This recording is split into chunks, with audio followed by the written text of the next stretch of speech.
Tunelin sonundan Dərnəgül stansiyasından 28 may stansiyasına qatarların birbaşa hərəkəti dayandırılır.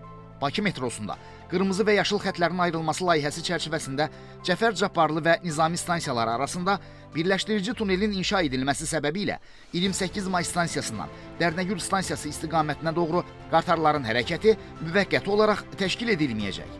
Yəni, Nizami stansiyası yaşıl xətt üzrə müvəqqəti son dayanacaq olacaq. Depoda tikinti bitdikdən sonra artıq biz Cəfər Cabbarlı stansiyasını Nizami stansiyası ilə birləşdirən tunelin inşasına başlayacağıq. Bu 200 metrə yaxın bir tunel olacaq və funksiyası Cəfər Cabbarlını Nizami stansiyası ilə birləşdirmək olacaq. Məhz elə həmin vaxt 28 may metro stansiyası qismən bağlanacaq. Tutaq ki, siz Neftçilər stansiyasından Memar Əcəmi stansiyasına səfər edirsinizsə, siz nə etməli olacaqsınız?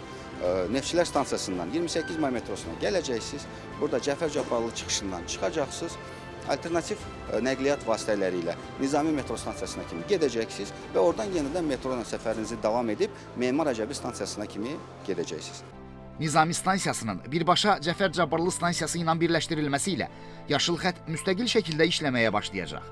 Birləşmə tunelinin tikintisi mürəkkəb geoloji şəraitdə həyata keçirildiyindən yerli və beynəlxalq mühəndislərin ilkin qiymətləndirmələrinə əsasən işlərin təxminən 1 il davam edəcəyi proqnozlaşdırılır.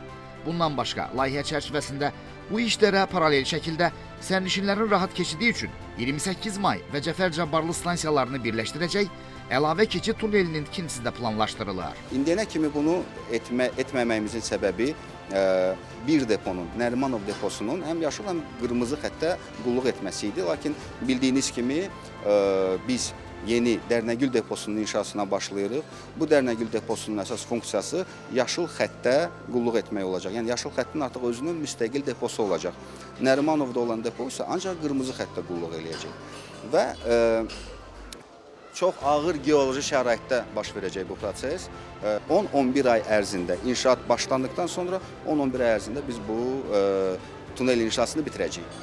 İçəri şəhər 28 may Həzaslanov xətti üzrə isə qatarların hərəkəti əvvəlki qaydada davam edəcək və bu istiqamətdə heç bir məhdudiyyət gözlənilmir.